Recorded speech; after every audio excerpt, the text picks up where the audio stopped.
Hello, everyone. Welcome to Tony Talks. Good morning, good afternoon, good evening, wherever you are watching me from. Thank you for tuning in. We appreciate you. Thank you for your comments. Thank you for your like. And if you're a new subscriber here, please don't forget to hit the subscriber button so that you don't miss out on our videos. Yes, let's dive into this. Today's video is going to be. Mo wá ń ro àròjinlẹ̀ lórí orúkọ yẹn pé Egbinorun kéèyàn dára bí egbe lóòótọ́ arábìnrin dára kéèyàn ó rẹwà ó lóun fún lẹ́wà pé àwọn tó lọ́n parí overtime sí lára obìnrin yẹn dẹ̀ kú tẹ̀wàtẹ̀wà gbogbo àwọn kan báyẹn tí bá ti wò báyìí ó máa ń dùn Gloria Popson God bless you máa ṣe wà ó máa ń dùn mí gan mọ́mí Abọ́sẹ̀dé Táíwò ó máa ń dùn mí gan ni ó máa ń dùn mí bọ́bí gbogbo tí nǹkan wá ń dé dúró yìí pàápàá jùlọ lórí àwọn fídíòsì kan tó ń jáde síta èmi máa ń sọ pé pẹ̀tẹ̀pẹ̀tẹ̀ lọ́rọ̀ tèmi o ohun tí n bá sọ ó lè má dùn mọ́ yín nínú o show mama ṣẹwà glorious love you ma ṣùgbọ́n ẹ lọ Prince Tayo Òkúbádéjọ àbí bóyá kí mo rórúkọ ẹ jẹ́ kí n Tayo ó ti sún sálọ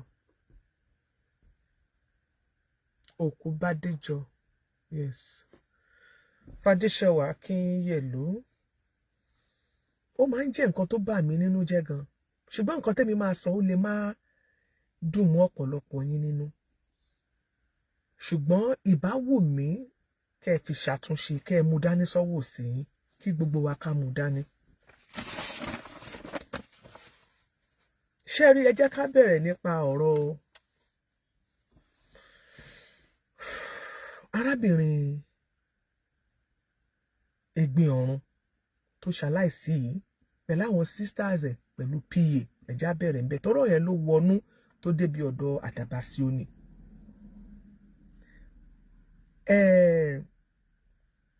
Mo wo fídíò kan lánàá ní péjì Yèyé Kudi Courtroom níbi tí arábìnrin yìí nígbà tó wà láyé tó ti ń sọ̀rọ̀ nípa mọ̀lẹ́bí ẹ̀ ibi tó ti wọ́ wá gangan nìyẹn. Ó jáde síta gbangba kéèyàn ṣerú fídíò yẹn nípa èèyàn kì í dẹ́ òkú lẹ́bi o kéèyàn ṣerú fídíò yẹn nípa mọ̀lẹ́bí ẹ̀ nípa ibi tó ti jáde inú tó ti jáde ṣe get me inú téèyàn ti jáde ẹ jẹ́ kí n complete díẹ̀ mbẹ́ Yèyé Kudi péjì yín ni mo wà o mo kàn fẹ́ gbọ́ díẹ̀ mbẹ́ ni torí ọ̀rọ̀ yẹn touch mi gan. ojú mi rí tó láti ọmọ wọ́ kéèyàn hate ọmọ títí kó torí ẹ̀ má ṣe sọmọ lórúkọ fún kéèyàn kórìíra ọmọ inú ẹ̀ títí kó torí ẹ̀ má ṣe sọmọ lórúkọ fún ẹ̀yin tẹ́ ẹ celebrate birthday yẹn fún mi ẹ lè mọ oore tẹ́ ẹ ṣe o. That statement lásán wípé wọ́n kórìíra òun títí tí kéèyàn kórìíra ọmọ títí tí kó má ṣe ìsọmọ lórúkọ fún àní play ẹ̀ púpọ̀ jù èyí tí arábìnrin ti jẹ́ ká mọ̀ nípa ìdílé ẹ̀ ni wípé kò sí adùn nínú ìdílé yẹn kò sí ìfẹ́ nínú ìdílé yẹn. Ẹlẹ́ẹ̀kejì pẹ̀lú ọ̀rọ̀ tó sọ yìí mi ò rí gẹ́gẹ́ bíi pé a ò mọ̀ bó ṣe ṣẹlẹ̀ ṣùgbọ́n mi ò rí nínú bó ṣe sọ̀rọ̀ gẹ́gẹ́ bí ẹni tó ní ẹ̀mí ìdáríjì. Because ṣe rí ìgbà míì máa ń wà lára àwọn òbí tí wọn ò ṣe sọmọ lórúkọ fọ́mọ kì í ṣe nípa bí àwọn kórìíra ọmọ. Ìgbà míì máa ń wà ọmọ máa ń jẹ́ bí ìbídàpọ̀. Understand ìbídàpọ̀ bóyá wọ́n get to know wípé ẹni tó wá pa tẹ́ni yẹn padà lọ fẹ́ bóyá bí ẹ̀gbọ́n ẹ̀ mà ní family mà ní. Bóyá àwọn ọmọ wọn kàn pàdé ọmọ ẹ̀gbọ́n ló lọ fẹ́ táwo la ṣe wá máa pariwo síta tá a máa ṣèkó mọ̀. Ọmọ mi wà bóyá adigunjalè ló wálé tó wá rẹ́pù yẹ tàbí ìyá yẹn gan pàápàá ibi tó ti ń fẹsẹ̀ rìn gbèrègbèrè ni wọ́n ti ka mára ògiri tí wọ́n fún lóyún. Ẹlòmíì wà ó ní boyfriend mi 3 bí 4 ta ló fún yín lóyún bọ̀dá yìí ni ṣé mi ni bọ̀dá yìí ni sórí ẹ pé ṣá ó dá ẹ̀yìn náà ni.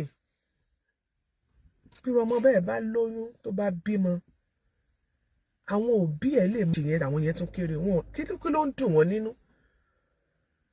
wọ́n kàn máa ṣàní ẹja sọmọ lórúkọ náà ni wọn ò ní ṣe patí. Mọ́mí Tutuola Ahmed. So àmọ́ nǹkan tó fà á ò lè dáyé ẹ̀ lẹ́bi torí àgbọ́tẹnu ìyá kò sí ìyá tó máa bímọ most especially tó rẹwà bó ṣe rẹwà ẹ jẹ́ ká sọ ká bẹ̀rù Ọlọ́run. Arábìnrin yẹn rẹwà ẹ jẹ́ ká wá imagine bó ṣe máa rí ní bébì ó máa ní ẹwà gidi gan ni. Kò sẹ́ni tó máa fi ọmọ tó máa bí ọmọ tó wà beautiful báyẹn tí ò ní fẹ́ fi yan gan o. Láàárín àwọn ọ̀rẹ́ gan bẹ́ẹ̀ yóò gbọ́mọ jáde wàá gbé tiẹ̀ jáde àwọn èèyàn máa wò pé ṣé lágbájá ló bí ọmọ tó fàn báyìí ṣé lágbájá ọmọ lágbájá máa fààyàn ó ṣe rùmúrùmú. Princess Ade, God bless you. Wọ́n ní báwo ló ṣe gbọ́ tán. Another question, a very good question ma. How did she hear the story? Because baby ni. Irú èmi bẹ́ẹ̀ mi ṣe wà yìí. Mi ò rántí bí wọ́n ṣe sọ mí lórúkọ. Bóyá wọ́n pa súná àbí wọ́n pa súná. Mọ̀. Àwọn tí ò bá sí nínú naming ceremony àbí kí ìyá àti bàbá pè mí jókòó sọ pé àlọ́jọ́ súná ẹ o kíní kan tòlótòló la jẹ o àjẹwúrẹ́ o àjẹmọ̀lú o àbí nǹkan báyìí la jẹ kò sẹ́ni tó máa mọ̀. TJY still ṣe wà. Ta ló pa ìtàn fún? Good question ma. Princess Ade, I love that question. But Egbinorun tó bá jẹ́ wípé wọ́n pa ìtàn fún wọn ní pé bọ́mọdé ò bá bátàn á bá àrọ́bá tó bá jẹ́ pé wọ́n pa àrọ́bá fún ó wá gbé bitterness yẹn sínú ọkàn ẹ̀ wọn láì kò sí bó ṣe lè fẹ́ràn àwọn ọmọ ìyá ẹ̀ tó kù dénú kò sí bó ṣe lè trust wọn. Ẹ jẹ́ kí n sọ kinní kan fún yín àwọn ẹ̀dá èèyàn kan wà ìgbà míì máa ń wà èèyàn máa ń nírò ẹ̀ nínú mọ̀lẹ́bí nínú ọmọ ìyá tí ẹ máa kí ẹ̀ fún. Ayabolúwa tó sìn yọwọ́ kan. Wọ́n ní maybe her mom's sister that lived with her. I don't know. Kò sí ìyá tó máa pọmọ jókòó pé mo hate ẹ kékeré bí tí mo hate ẹ dí gan mi ò ṣe súná fún ẹ. Kò sí ìyá tó máa sọ bẹ́ẹ̀. Ṣé rí àwọn kan wà nínú mọ̀lẹ́bí tọ́lọ̀ máa ń dà sínú mọ̀lẹ́bí. Ó lè wà nínú ara ọmọ ìyá tó jẹ́ pé kò sí bó ṣe lè fẹ́ràn ẹ̀ tó. Á wù ẹ́ pé kó o súnmọ́ ẹ̀gbọ́n ẹ̀ yìí àbí kí n súnmọ́ àbúrò mi kí n tiẹ̀ kí n kọ́kọ́ bí tó fẹ́ràn ẹ̀ dé ó lè má trust ẹ.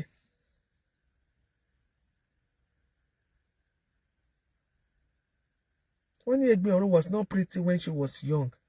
She confessed herself. Kí ló wá ṣe sẹ́wà? Òdìgbà téèyàn bá pupa kó tó pretty o. Èèyàn máa ń dúdú gbà mí tó máa fine. Èèyàn lè dàgbà kó wá jáwọ́ cream sí. Ṣùgbọ́n ọmọ yẹn tó bá pretty pretty. Èjì yẹn náà ṣó máa made ni. Àbí African made àbí Yaba made ni. Ó rẹwà ẹ má jà parọ́ fúnra wa. Èèyàn kàn náà sọ pé àmì fine mo fine jù báyìí lọ kékeré o. Èèyàn máa fi ń sọ̀rọ̀ bọ̀ tó rẹwà. Ìmí wà nínú family kò sí bẹ́ẹ̀ ṣe fẹ́ ṣe. Wọn kò nígbà kó súnmọ́. Ìwọ ni wàá láìkẹ̀ bóyá gẹ́gẹ́ bí ọmọ ìyá ẹ pé mi ìdẹ̀gbúrò àǹtí mi o ẹ jẹ́ pàǹtí mi o. Bukola bookmark how are you? Wàá pè pé ẹ jẹ́ hello àǹtí mi mo ní kí n bèrè ṣàlàfíà o lè má tó bá tiẹ̀ dẹ́ ẹ lóhùn ẹ tí rẹ ẹ̀gbọ́n tó ń block àbúrò àbẹ́ ẹ tí rẹ àbúrò tó ń block ẹ̀gbọ́n ẹ bèrè lọ́wọ́ ẹ kò rí nǹkan kan sọ. Ẹlòmíì wà tí ọwọ́ ẹnìkan bá kọ́kọ́ jí sówó tọ́wọ́ ò tí jí sówó àkàntì ẹ̀ máa hate ẹni. A máa hate ẹ kò sí nǹkan tó fẹ́ ṣe sí.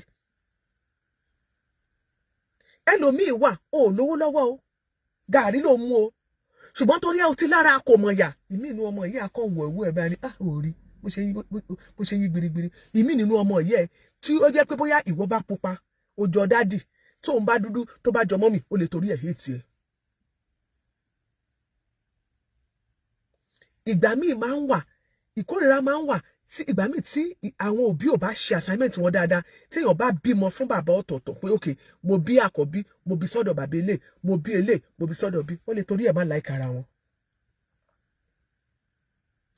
àjàjà kó jẹ́ wípé bàbá ẹnìkan ó lówó bàbá kìíní kan yẹn kò lówó inú á máa bí wọn bóyá first husband tẹ́ni kọ́kọ́ fẹ́ kò lówó lọ́wọ́ ó wá fẹ́ second husband ó lówó lọ́wọ́ àwọn ṣọ́ra àwọn ọmọ ẹlẹ́ẹ̀kejì yẹn wọ́n lè má láìkì bóyá ẹ̀gbọ́n wọn àbí ẹ̀gbẹ́ àǹtí wọn àbí bọ̀dá wọn yẹn kọ́ máa rò wípé ṣèbí owó dádì àwọn ló fi ń tọ́jú lágbájá ṣèbí dádì àwọn ló lówó lọ́wọ́ mo ṣe gold how are you say that ṣèbí dádì àwọn ló lówó lọ́wọ́ oríṣiríṣi ló wà á dẹ̀ fẹ́ràn ọmọ yẹ kò sí nǹkan tí wàá ṣe sí sórí mi ìdẹ̀rẹ̀ a sọ fún ẹ báyìí ni pé ikú tó bá máa pa àǹtí òun kó yá máa mú un lọ o àǹtí mi ìfọ̀dá mi ṣeré o ẹ̀lú bọ̀dá mi ayé ìgbà tí ó ti sì fóònù ó lè pa ní ọdún kan ó lè dọ́dún ẹ̀gbẹ́ bí ẹ̀mẹ́ta kì í ṣe wípé owó ló ń wá ń bẹ̀ bó sì jòwó náà tó bá wo oníkàwé kò sọ ṣùgbọ́n yóò débẹ̀ yóò béèrè ẹ̀ tó bá ti ní bẹ́ẹ̀ báyìí kò sì ní jókòó bó ṣe ń bá fọṣọ yóò bàbá Túndé ṣe yóò máa tọ́jú àwọn ọmọ ẹ̀ yóò máa ṣe kinní kankan àǹtí mi o bó ṣe ń tẹ̀lé yóò mọ̀ gbé báàgì làwọn yóò mọ̀ pé kí ni sọ́mọ ọ̀dọ̀ ẹni ṣé kinní kan ní rárá o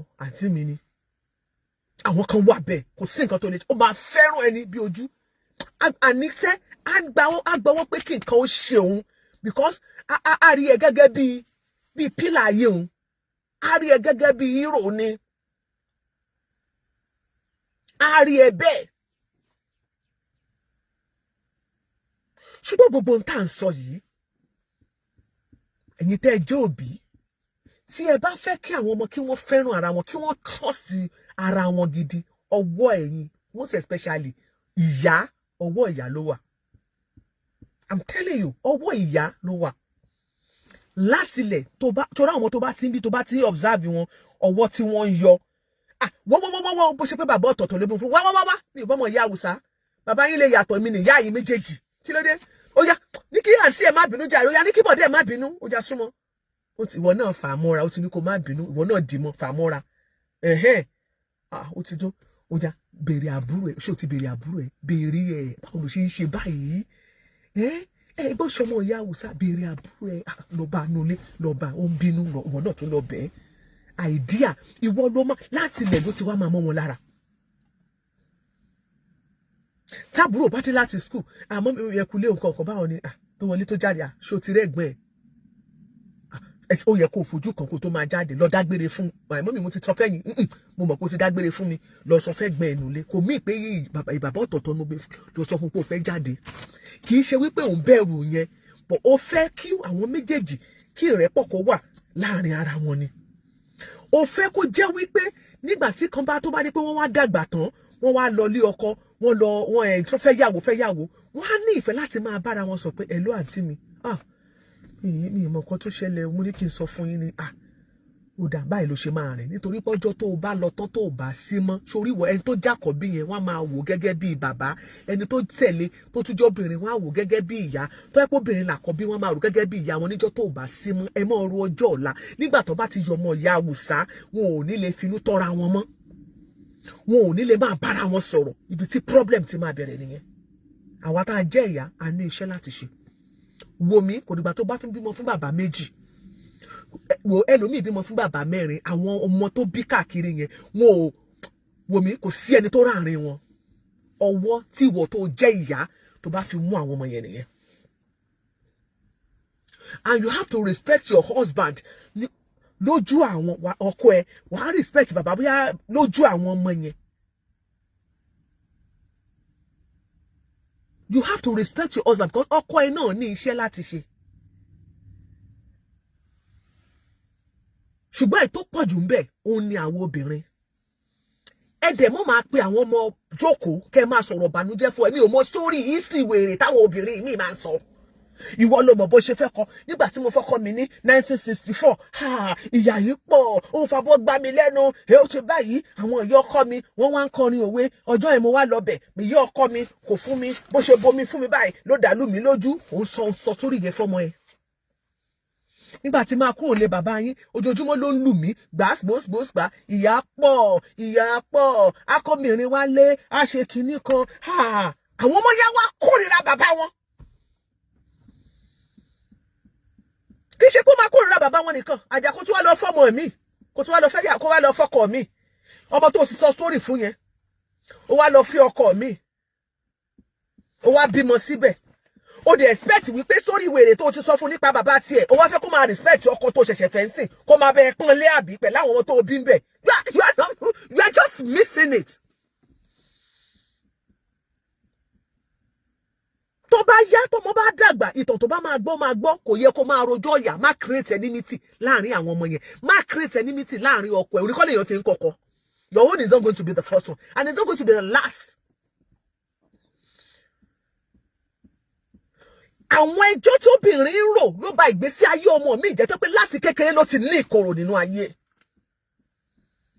ẹjọ́ wo lẹ̀ ń tò? We have to stop it. Èwo làwọn story sọnù. Ó ti move on. Why ó wá bímọ kí ló dé tó ń gbé ọmọ jókòó kalẹ̀ tó ń sọ story ìyà fún ná? Kí ló dé? Ó wá sọ rẹ̀ di bàbá Fágúnwà.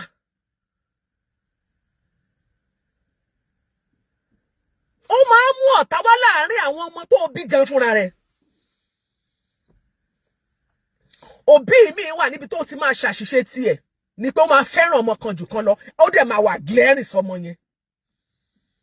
Wàá fẹ́ràn ọmọ kan wàá hate ẹ̀ fún ṣe rí bí Ọlọ́run ṣe dá wa wà láìtàláì kò sí òbí tí ò ní favourite ìyá máa ní favourite bàbá máa ní favourite bọ̀ fún ẹni tó rí ẹ̀ bá pé tí orí ẹ̀ pé gbogbo wọn pátá ló máa treat equally èyí tó ní favourite sí yẹn ò gbọdọ̀ tó wọ̀ pé ó nífẹ̀ẹ́ sí tó kọ̀ọ̀kan fún ẹni special love sí yẹn ò gbọdọ̀ fi hàn because tó bá fi hàn ó máa ba ayé ẹ̀ jẹ́ wàá kẹ́ bàjẹ́ ayé ẹ̀ dẹ̀ máa padà bàjẹ́ ayé ẹ̀ máa padà rùn wómúwómú lọ́jọ́ iwájú kò ní padà àtẹ̀gbẹ́.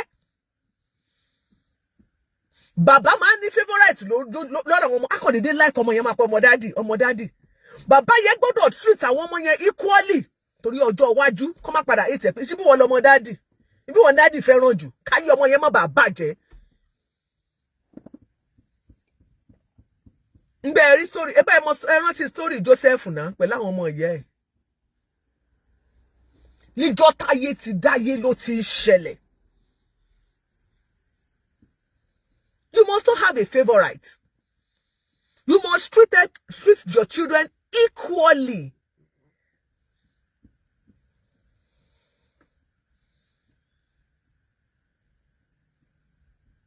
Ma, they are not from the same father. Me they were mo. Bó ṣe máa rí nìyẹn o. Wallahi mi mọ̀ pé wọ́n mi fo mo sọ pé mi ò mọ̀ pé wọ́n bó ṣe máa rí nìyẹn. Ìyẹn ò bí pé tẹ́ bá bímọ arákùnrin tó bí ọmọ 5 bàbá 5 ṣáyé parẹ́ ni. Bí ilé ọkọ kan ò bá gbé aṣọ síwájú bí obìnrin bá kọ́ ilé ọkọ 4 wàláhì bó délé ọkọ 2 kò ní dúró yóò padà kúrò ńbẹ̀ náà ni yóò délé ọkọ 4 kó tó rí sinmi. Ṣùgbọ́n story ìyà téèyàn ń sọ fọ́mọ. Obìnrin mi wà dẹ̀rẹ́ tó bá ti kọ́kọ́ báyìí tó bá ti fẹ́ lọ sílé ọkọ mi ni ó ti tètè abandon tó ti bí yẹn kò ní débẹ̀ mọ́ kò ní bèrè mọ́ orí ẹ lórí ní ó tọ́ ọmọ yẹn máa hate ẹ most especially tó bá kí ń lọ bẹ̀ lọ check ọmọ yẹn dáadáa. Tó bá bí ọmọ tó bá ní oore ọ̀fẹ́ láti gbé ọmọ yẹn lọ. Tí ọkọ bá sọ pé rárá òun ò lè fọmọ yẹn sílẹ̀ make sure wípé ọmọ yẹn wà in good hands.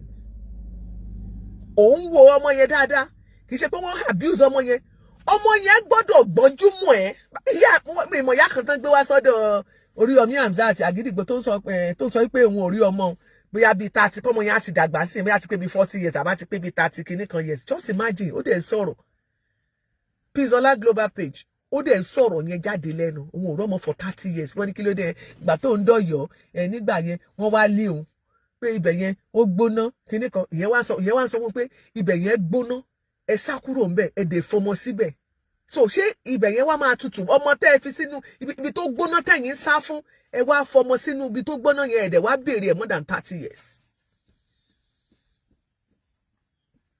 àwọn òbí kan nìyẹn o ò gbọ́dọ̀ sọ wípé o délé ọkọ kan sí ọkùnrin tí wá balẹ̀ o wá gbà thank you Pizzola global page o wá ti délé ọkọ mi ò gbàgbé ọmọ tó bí sílé ọkọ àkọ́kọ́ torí ìyá pọ̀ ńbẹ ìyá máa ń pọ̀ nílé ọkọ oríṣiríṣi ìyà lóbìnrin rí èmi máa ń sọ fóbìnrin àwọn ìyà kan wà tẹ́lẹ̀ ẹ̀ lè fi wí ọmọ mọ́ ìyà tí mo máa sọ pé mi ò fi ọwọ́ sí òun ni kó máa lùyàn gbàgbà máa jáde mi lè jẹ́ kẹ́yìn pa mí torí gbòòs lónìí gbàs lọ́la tójú òun ò bá fọ́ bàrìbà ní òun wò bíyàn bẹ́ẹ̀ mi bá wà lọ́tọ̀ọ̀tọ̀ níjọ́ táwọn ọmọ bá fẹ́ ṣoríire ẹ̀ mọ̀ jókòó àlàáfíà ẹnìkan kò kú ṣùgbọ́n máa dúró ìṣẹ́jú kan fún ìyá àwọn ẹ̀ mọ̀ dúró ìṣẹ́jú kan bàbá ò fẹ́ rú ẹ̀kún kò lọ lọ́tọ̀ọ̀tọ̀ ayé ò parẹ́ society wa ló máa ń fojú òkú ó ti kankan ó fi kúrò lé ọkọ tó bá ti di gbàgbó mi ò lé ní odúró mi gan máa ń sọ pé tètè bẹ jáde síta ṣùgbọ́n mi ò lówó lọ́wọ́ gbogbo nǹkan ṣe máa san kókó ní sùúrù kò tẹra mọ́ ẹ máa gbàdúrà ẹ wà very hard working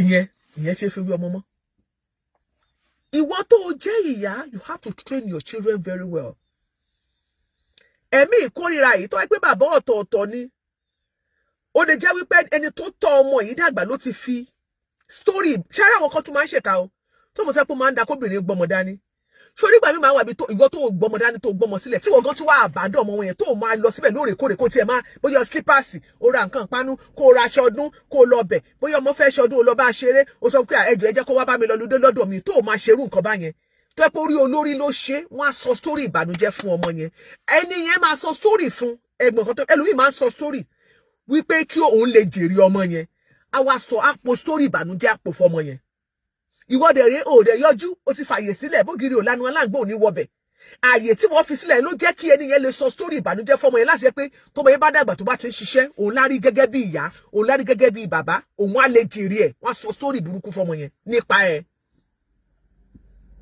ìgbà tó bá di pé wá di padà rí ọmọ yẹn bóyá tó aláfíà kí ni ọmọ sọ pé àwọn ni ọmọ yẹn I hate you mommy I know wọ́n ní rárá kò rí bẹ́ẹ̀ wọ́n parọ́ mọ́ mi ni láago mélòó ọmọ tó ti kó igbó igbó ọ̀rọ̀ sí lórí láti kékeré tó ti ní ọ̀tá tán gbogbo nǹkan tó ṣe gan bóyá gbà yẹn o gbìyànjú ìwọ ló ṣe báyìí lórí ọmọ ìwọ ló sá kiri ìwọ ló jìyà ìwọ ló sunkún ìwọ ló tọrọ bárà ìwọ ló ta gbogbo chain ẹ ló ta gbogbo gold ẹ ló ta gbogbo nǹkan tó ní aṣọ tó gbé lọ sọ̀rọ̀ yàn ló ta láti pé kò tiẹ̀ ṣe bọ̀ nítorí pé you were not there at the right time tí wọ́n sọ story yẹn ọmọ yẹn ò lè rí ẹ gẹ́gẹ́ bí ẹni wípé jẹ́ block ẹni yẹn tó ń tọrọ owó ẹni yẹn ò lè rí ẹ gẹ́gẹ́ bíi pé ìyá ni ẹ tó dúró tí òun lọ́jọ́ pọ̀njú nítorí pé àwọn yẹn wọ́n fẹ́ jèrè ọmọ yẹn ìkànnà ṣe àwọn kan wà bẹ́ẹ̀ bọ̀ ká ní wọ́n bá ń lọ bẹ̀ bóri ògiri ò bá lanu aláǹgbò ò ní wọnú ẹ̀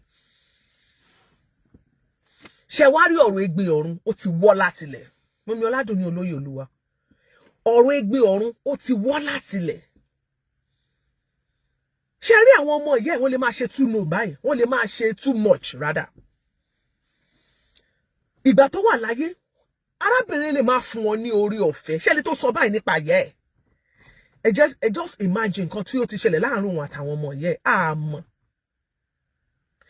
ẹlòmíì máa ń ní ìgbàgbọ́ nínú ará àta ju ará alé lọ ó depends bí wọ ìyá tó bá ṣe train àwọn ọmọ ẹ tó bá train ọmọ ẹ dáadáa ọmọ ẹ tó dẹ̀ ní kí ló dé tá a fi máa ń bímọ tó sọ pé má bímọ ẹyọ kan síbẹ̀ o má ṣọmọlé létí kan síbẹ̀ o kó lè ní crying shoulder kọ́mọ yẹn lè ní olùbádámọ̀ràn sódà tó bá ń bí nǹkan kan bá ṣe nìkan tó bá ń sunkún ẹnì kejì á lè wà ń bẹ̀ á máa bá wa pàmpẹ̀ láwọn òbí wa ṣe máa ń sọ pé o fẹ́ kọ́kọ́ hà tó bá tiẹ̀ máa kọ́kọ́ ẹ sílẹ̀ jọ nítorí Ọlọ́run má ṣe lé létí kan síbẹ̀ ó ṣe bí kan sí ìtumọ̀ ẹ̀ nìyẹn ìtumọ̀ ẹ̀ nìyẹn má ṣe lé létí kan síbẹ̀ ọ̀rọ̀ Egbinorun òun àti àwọn ọmọ ìyá ẹ̀ láti kékeré tẹ́ ẹ bá rí gbogbo ohun tó ń lọ alábàárò God bless you princess olóòótọ́ ọmọbẹ́wàjì tẹ́ bá rí gbogbo nǹkan tó ń lọ yìí lórí afẹ́fẹ́ yìí ó ṣeé ṣe kó jẹ́ wípé àwọn ọmọ ìyá yìí àwọn náà ń try láti sọ wípé ká wà pọ̀ ká ní ìrẹ́pọ̀ bó ẹ má gbàgbé wípé pẹ̀lú nǹkan tí Egbinorun sọ yìí nǹkan kan ti wà nínú ti ní bitterness nínú ọkàn ẹ̀ sí ìyá ẹ̀ gan definitely ó máa ní sáwọn sisters ẹ̀. Ẹ̀kọ́ ló jẹ́ fáwọn gbogbo wa pátápátá. Ẹlòmíì bó bá lọ ẹlòmíì wà tó ń bú wọn báyìí o. Rí family tí wọn rí kan tó ẹlòmíì tó nǹkan bá jáde láyé tó máa ṣẹlẹ̀ lẹ́yìn títí ẹ̀. Tó máa ṣẹlẹ̀ lẹ́yìn tí ẹ̀. Ó ju tó ṣẹlẹ̀ s'Egbinorun lọ. Kí gbogbo wa bẹ̀rẹ̀ sí máa ronú ara wa wò báyìí. Báwo ló ṣe train àwọn ọmọ ẹ̀? Or báwo ló ṣe ń train wọn báyìí? Ìwọ tó bá ṣì wà láyé o lè ṣàtúnṣe báyìí o. Story ìyà torí ibú tẹ́lòmíì gbọ́ òun ló da ìdílé ẹ̀rú.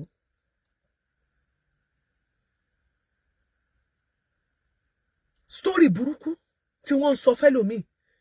Ìwọ tó kọ́kọ́ tó gbọ́ mọ́lẹ̀ tó yọjú síbẹ̀ àwọn kan bẹ́ẹ̀ sọ story yẹn fún. Story wá tún wá fi kún pé kó má bàa jèrè ẹ̀. Ọkùnrin míì tó jẹ́ bàbá ọkọ tó bá gbọ́ mọ́lẹ̀ sí ọkọ. Tọ́pọ̀kọ yẹn nìkan ló ń ṣe òun ni ọmọ yẹn rí ọmọ yẹn dàgbà pé dádì mi ló mú mi lọ dádì mi ló mú mi lọ sódò ṣọgbẹ wàhálà sórí tó bá máa sọ fún ọmọ yẹn láti change impression tó ti wà lẹ́yìn ó máa hard gan because ẹni agbọ́mọjọ lọmọ mojú o. So story Egbinorun yẹn ó deep. I must confess to you. Story Egbinorun àìbẹ̀yẹ̀ ó bá dá sí tí ò bá mọ̀ ọ̀rọ̀ dá sí Ọlọ́run máa gbà lẹ́nu story yẹn deep. Advice lèèyàn lè sọ fún wọn bí tọ́rọ̀ dé dúró yìí. Egbinorun ló fàyè gbà kí PA lẹ́nu nínú ilé yẹn ju àwọn blood sisters ẹ̀ lọ. Even though táwọn blood sisters ẹ̀ gan bá ń try láti ẹ pé òkè sister àwọn ẹ̀ ń fẹ́ràn àwọn ó lè fẹ́ràn ẹ̀gbọ́n wọn mo sọ fún yín kò mí pé ò lè wàá fẹ́ràn ẹ̀gbọ́n ẹ̀ wàá wù ẹ̀ àwa fẹ́ràn àbúrò ẹ̀ bọ̀ tó kò bá fẹ́ràn ẹ̀ bó ṣe fẹ́ràn ẹ̀ gan kí ló fẹ́ ṣe sí ọ̀ para rẹ ni. Impression tó ti ní nínú corner of her heart or of his heart towards you, can you change it? The impression he has towards you or she has towards you, can you change it in her mind or in his mind?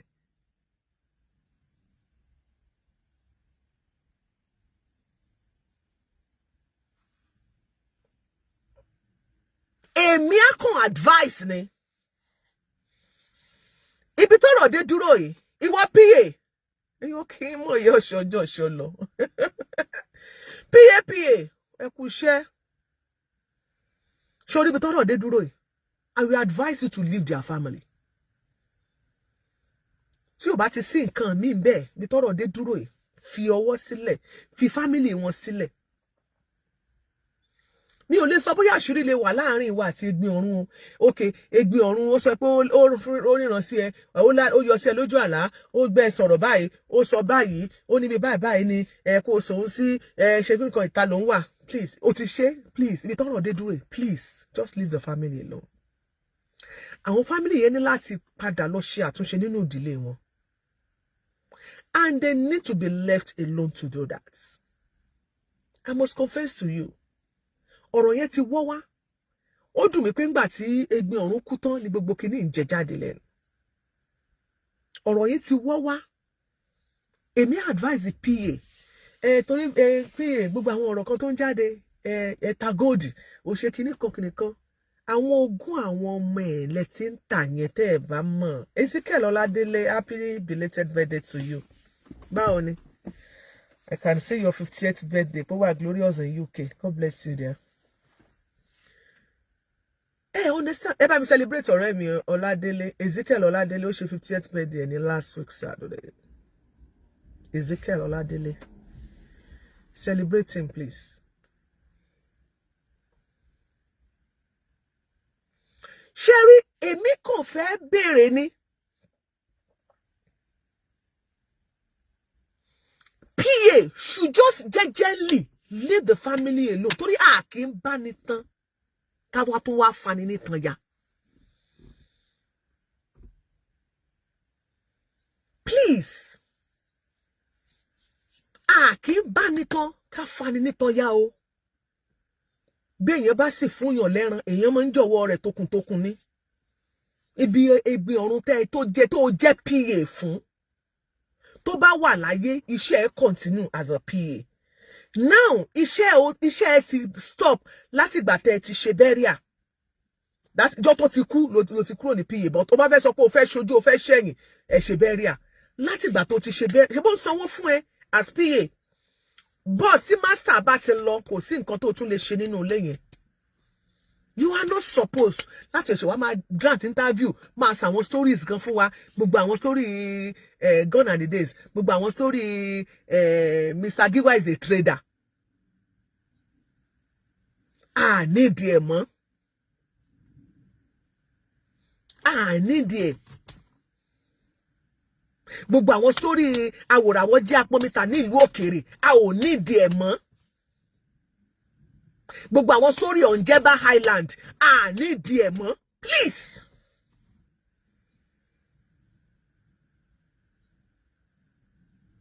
Gbogbo àwọn story Beware of Macbeth nídìí ẹ̀ mọ́. Please. Enough.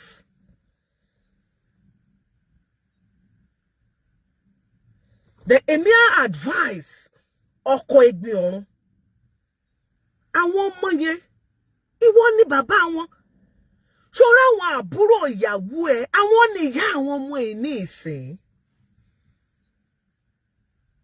ṣẹ́rí àwa ń ta gold kìnìkan àwa ń ta gbogbo ẹ̀ dúkìá àwọn ọmọ ẹ lọ́jọ́ ọ̀la them tó yẹ kán bá do you think these children will be happy ìgbà tó bá dọ̀gbà tó bá di ọjọ́ ọ̀la tó bá padà gbọ́n tó wà matured pé nǹkan báyìí ló ń ṣẹlẹ̀ nǹkan báyìí ló ṣe fún wọn pé gbogbo àwọn nǹkan tó tẹ̀lé wá la máa bá pé nǹkan tó kù rèé o gbogbo ẹ̀ ló ti kúrò lẹ̀. Ìgbà tí Egbinorun wà láyé ó sọ fọ́kọ ẹ̀ ó lóun fẹ́ transfer will òfin yẹn sọ pé rárá o ìgbà tó wà láyé ìyẹn ò mọ̀ pé ó máa yá báyìí. Èmi expect kó jẹ́ pé gbogbo àwọn nǹkan tó kù tó bá ní sílẹ̀ kán fi pamọ́ dọjọ́ iwájú fáwọn ọmọ ìtàn bá dàgbà by the time wọ́n tó bá ti wọ 18 years 21 years wọ́n máa lè appreciate the